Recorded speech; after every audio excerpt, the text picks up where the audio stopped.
Hello दोस्तों, आप सभी का स्वागत है हमारे यूट्यूब चैनल अम्बाला रेडियो में। अक्सर आप लोग इसी दुविधा में रहते हैं कि रोटी पर देसी घी लगाकर खाना चाहिए या नहीं। खाना चाहिए तो फिर कितनी मात्रा में खाना चाहिए, इससे हमारे शरीर को क्या फ़ायदे मिलेंगे और क्या नुकसान हो सकते हैं। आइए चलिए इसके बारे में जानते हैं। हम अपने कई प्रकार के भोजनों के स्वाद को बढ़ावा देने के लिए घी का उपयोग करते हैं, जो पहले से ही काफ़ी स्वादिष्ट होते हैं। घी का मक्खन और सुगंधित स्वाद किसी भी खाने के स्वाद को बेहतर बना देता है। यह कई अलग अलग प्रकार के भारतीय व्यंजनों के साथ अच्छी तरह मिलाया जा सकता है। कई सारे घरों में रोटी में घी लगाकर खाया जाता है। रोटी घी का स्वाद और सुगंध ही मन को खुश कर देता है। कई लोग तो बिना इसके खाना ही नहीं खाते हैं, लेकिन क्या रोटी पर घी लगाकर खाना चाहिए? अगर हाँ तो इसके क्या फ़ायदे हैं? अगर नहीं तो रोटी पर घी लगाने से क्या नुकसान हो सकते हैं? तो चलिए आइए इसके बारे में जानते हैं। रोटी पर घी लगाना चाहिए या फिर नहीं?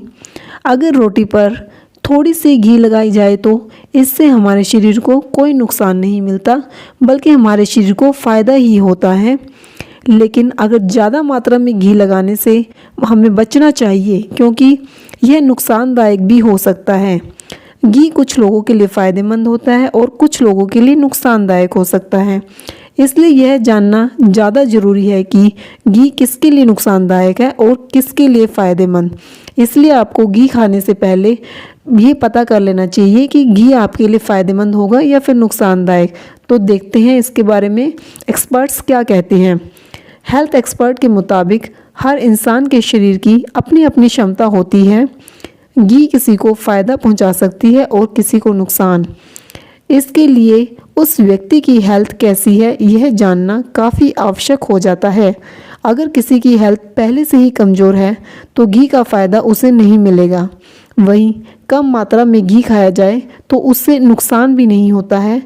रोटी पर थोड़ा सा ही घी लगाया जाता है, इसलिए इससे नुकसान नहीं होता है। घी लगी रोटी खाने की डालें आदत, गिनते रह जाएंगे फ़ायदे। तो आपको रोटी पर थोड़ी मात्रा में घी जरूर लगाना चाहिए।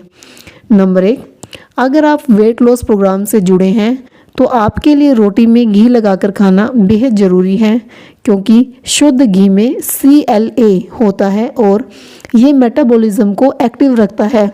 इससे आपका वेट तेज़ी से कम होता है। नंबर 2, CLA इंसुलिन की मात्रा को कम रखता है। इतना ही नहीं, जब ये रोटी के साथ मिलता है तो इसका ग्लाइसेमिक इंडेक्स बहुत कम हो जाता है, जिससे ये ब्लड में तुरंत तब्दील नहीं होने पाता, जिससे शुगर नहीं बढ़ती और पेट भी देर तक भरा हुआ महसूस होता है। यह दोनों ही चीज़ें शुगर पेशेंट्स के लिए ज़रूरी होती है। नंबर 3, दिल के लिए फ़ायदेमंद भी बहुत फ़ायदेमंद होता है। रोटी में घी लगाकर खाना ये हार्ट में होने वाली ब्लॉकेज को रोकता है। रोटी घी एक लुब्रिकेंट्स की तरह हार्ट और ब्लड वेसल्स के काम को सुचारू रखते हैं। इससे दिल से जुड़ी बीमारी नहीं होती है। तो अपनी हार्ट और ब्लड वेसल्स को सुचारू रूप से जारी रखने के लिए हमें घी खाना चाहिए, लेकिन कम मात्रा में खाना चाहिए।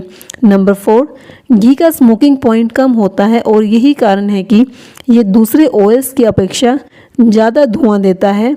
ये पकाते समय आसानी से जलता नहीं और यही कारण है कि ये पचने में बेहद अच्छा होता है।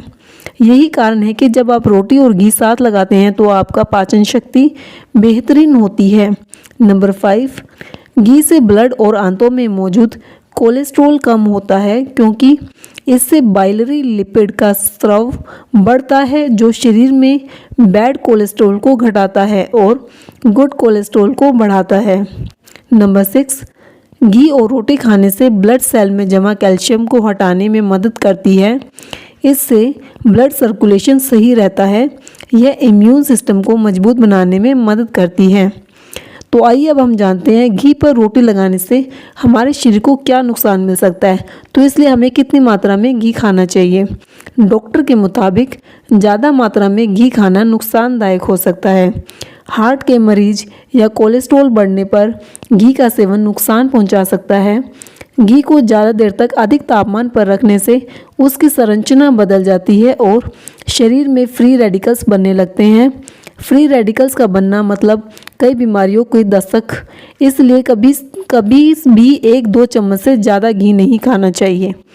आपको घी खाना चाहिए लेकिन कम मात्रा में घी खाना चाहिए। धन्यवाद।